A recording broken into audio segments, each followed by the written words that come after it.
நம்மை கண்டு இந்தியா பயப்படவில்லை, நம்முடைய தலைமுறையை கண்டு இந்தியா பயப்படவில்லை.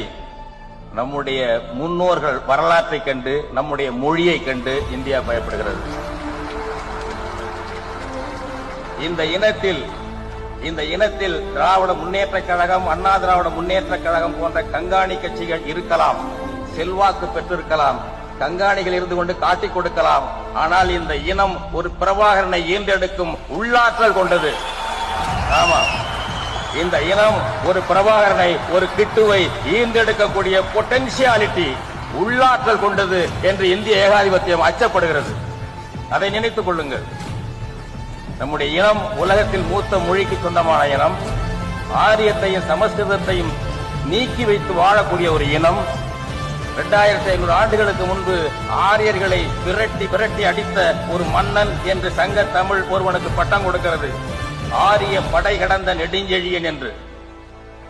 இந்திய ஏகாதிபத்தியத்தை, இந்திய விஸ்தரிப்புவாதத்தை, விரிவாக்கத்தை எதிர்ப்பதற்கு தகுதியுள்ள ஒரு இனம் இந்திய துணைக்கண்டத்தில் தமிழ் இனம்.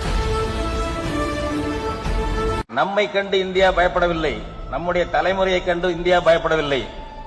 நம்முடைய முன்னோர்கள் வரலாற்றை கண்டு, நம்முடைய மொழியை கண்டு இந்தியா பயப்படுகிறது. இந்த இனத்தில் திராவிட முன்னேற்றக் கழகம், அண்ணா திராவிட முன்னேற்றக் கழகம் போன்ற கண்காணி கட்சிகள் இருக்கலாம், செல்வாக்கு பெற்றிருக்கலாம், கண்காணிகள் இருந்து கொண்டு காட்டிக் கொடுக்கலாம். ஆனால் இந்த இனம் ஒரு பிரபாகரனை ஈன்றெடுக்கும் உள்ளாற்றல் கொண்டது.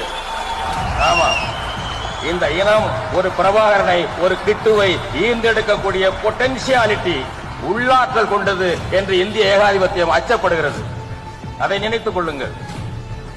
நம்முடைய இனம் உலகத்தில் மூத்த மொழிக்கு சொந்தமான இனம். ஆரியத்தையும் சமஸ்கிருதத்தையும் நீக்கி வைத்து வாழக்கூடிய ஒரு இனம். 2500 ஆண்டுகளுக்கு முன்பு ஆரியர்களை விரட்டி அடித்த ஒரு மன்னன் என்று சங்க தமிழ் ஒருவனுக்கு பட்டம் கொடுக்கிறது. ஆரிய படை கடந்த நெடுஞ்செழியன் என்று. இந்திய ஏகாதிபத்தியத்தை, இந்திய விஸ்தரிப்புவாதத்தை, விரிவாக்கத்தை எதிர்ப்பதற்கு தகுதியுள்ள ஒரு இனம் இந்திய துணைக்கண்டத்தில் தமிழ் இனம்.